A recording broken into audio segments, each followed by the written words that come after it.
Before we go any further, if this story is hitting home, if you're the kind of person who believes these women deserve to be remembered by name and not just by headline, hit that subscribe button right now.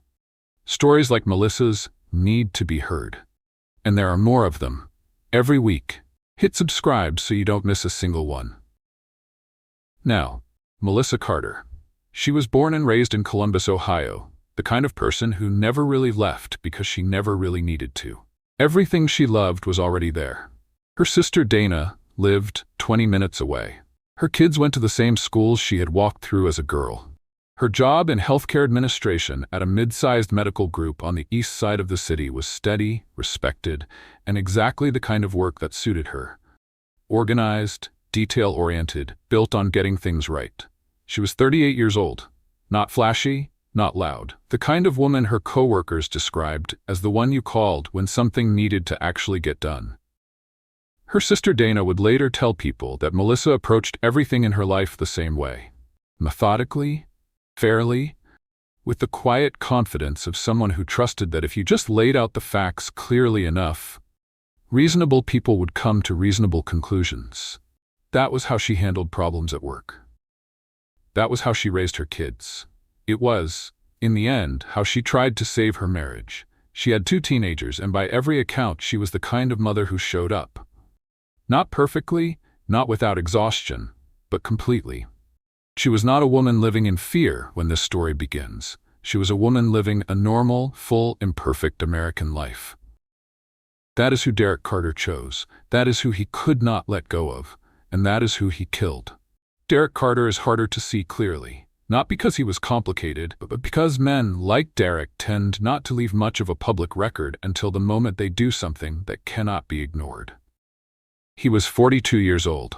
He worked in logistics, the kind of job that keeps the world running and leaves almost no impression on it. He had been married to Melissa for 11 years. From the outside, he looked like exactly what he was supposed to be. A husband, a father, a man with a house and a routine, and nowhere in particular to be except where he already was. People who knew him described him as quiet, contained, not unfriendly, but not the kind of man who opened up easily. He was not someone who drew attention. He did not have a reputation for violence. He had no prior record. There were no police calls to the house, no restraining orders, no documented history of anything that would have made a neighbor pause. What was happening inside him, and when it started, and what first planted the seed of suspicion that would grow into something lethal, none of that is fully visible from the outside. It rarely is with men like Derek. The pathology is interior. It builds quietly, in the space between what a person believes and what is actually true. And by the time it surfaces, it has already been growing for a very long time. What we know is this. At some point in the year before Melissa died, Derek Carter stopped being a husband who had doubts and became something else entirely. He became a man conducting a quiet, obsessive investigation into the life of the woman sleeping next to him. The record doesn't tell us when he crossed that line. It only tells us where it ended. They met in their late 20s, married in their early 30s, and built the kind of life that looks, from the outside, exactly like what you're supposed to build. A house on a quiet street in Columbus, 2 kids, 2 incomes, a backyard, a routine, the ordinary architecture of an American marriage. Melissa handled the details. She was the one who remembered the school forms, tracked the appointments, kept the household running with the same quiet competence she brought to everything else. Derek worked his shifts, came home, occupied his corner of the life they had made together. By most accounts, it was not a passionate marriage, but it was a functioning one. They had built something real, even if neither of them would have described it as perfect. For years, that was enough. And then, somewhere around the middle of 2023, something shifted. It started small. It always starts small. A comment when she got home later than expected, a question about who she had been talking to, a look when her phone lit up on the counter. Nothing she could point to directly. Nothing that taken alone would have alarmed anyone. Just small questions, asked a little too carefully, carrying a little too much weight. Where were you? Who were you with? Why did it take so long to answer? Melissa answered them. Of course she answered them. Because that is what reasonable people do when someone they love expresses concern. They explain, they reassure, they give the benefit of the doubt. She assumed it was stress. She assumed it would pass. It did not pass. The questions came more frequently. They came with an edge. And underneath every single one of them was an accusation that Derek had not yet said out loud, but had already, in his own mind, decided was true. At some point, the questions were no longer enough for Derek. He needed data. He installed a location tracking application on Melissa's phone without telling her. Silently, without her knowledge or consent, her every movement became visible to him. Every errand, every work trip, every stop on the way home. He could see exactly where she was at any given moment, and he watched. Constantly. What he did with that information was not reassurance. It was interrogation. He would cross-reference where her phone had been against what she had told him and go looking for gaps.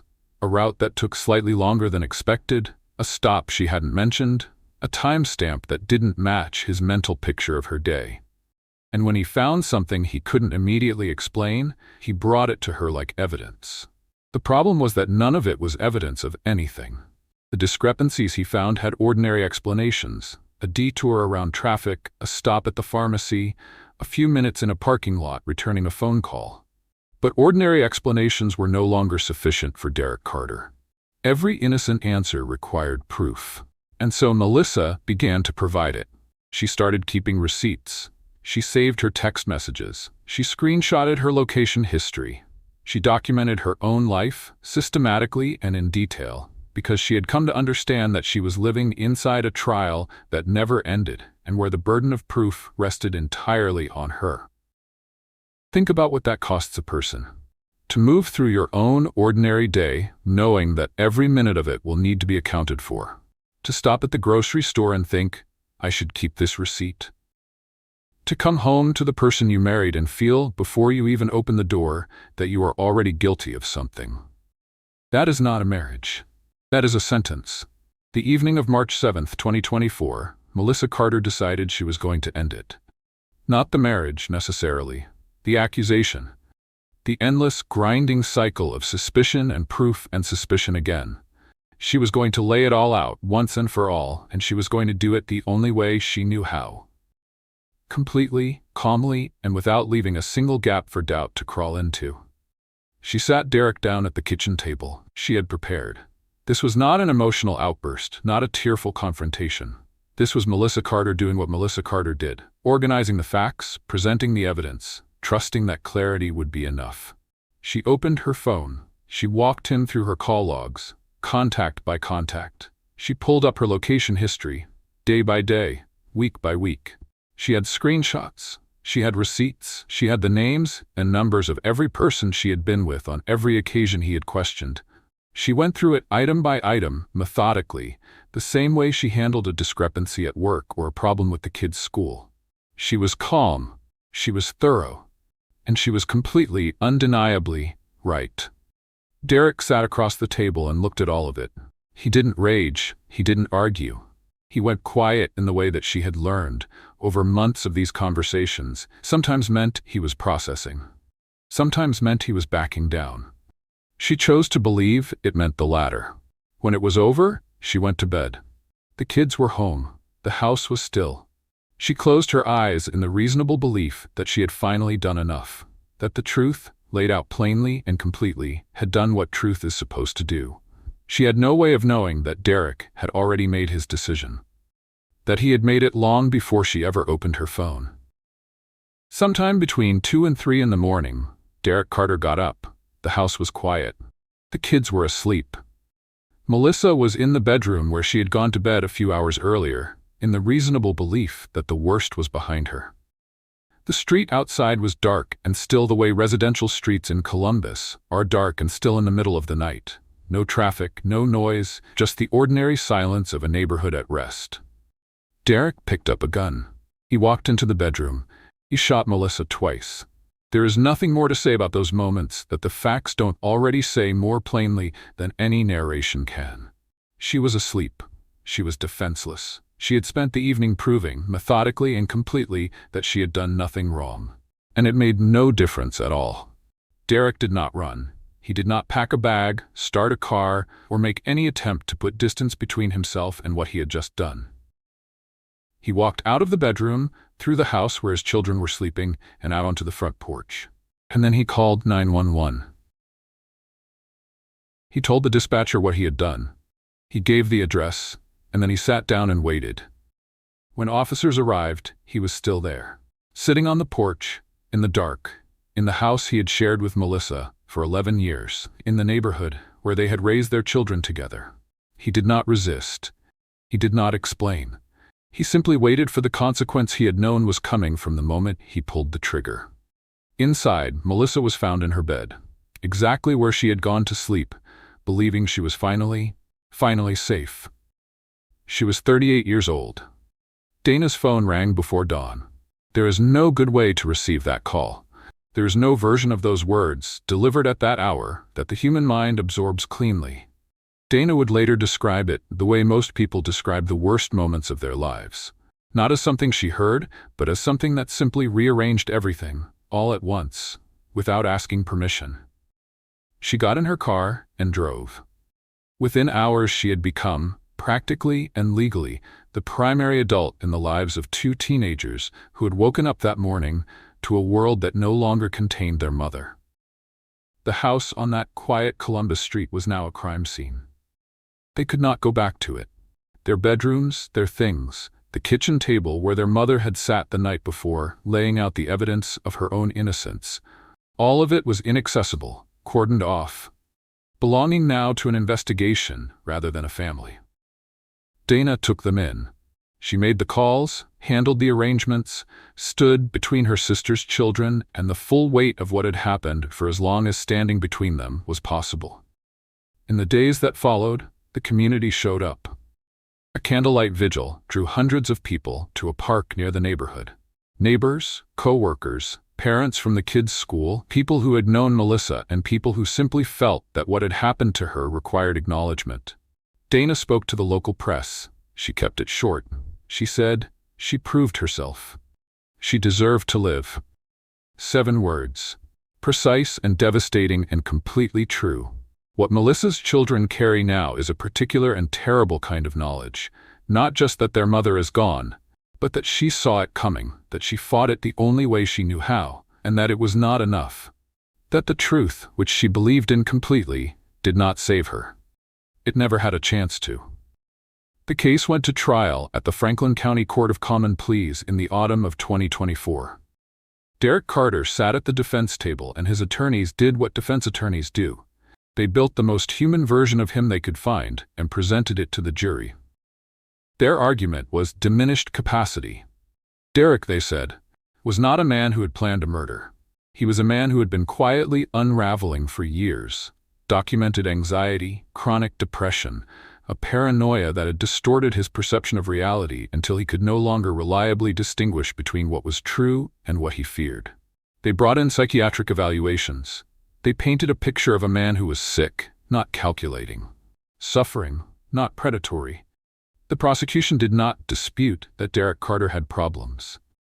What they disputed was the conclusion his attorneys wanted the jury to draw from those problems. They put the tracking application in front of the jury. They walked through 7 months of surveillance behavior, confrontation by confrontation, timestamp by timestamp. They showed how methodically Derek had monitored Melissa, not in the erratic, disorganized way of someone in the grip of a mental health crisis, but with the steady, persistent focus of someone who knew exactly what he was doing and had been doing it for a very long time. They showed the jury what Melissa had done the night before she died, the phone records, the screenshots, the careful, exhaustive presentation of her own innocence. And then they showed the jury what Derek did with it. Premeditation, the prosecution argued, does not require days.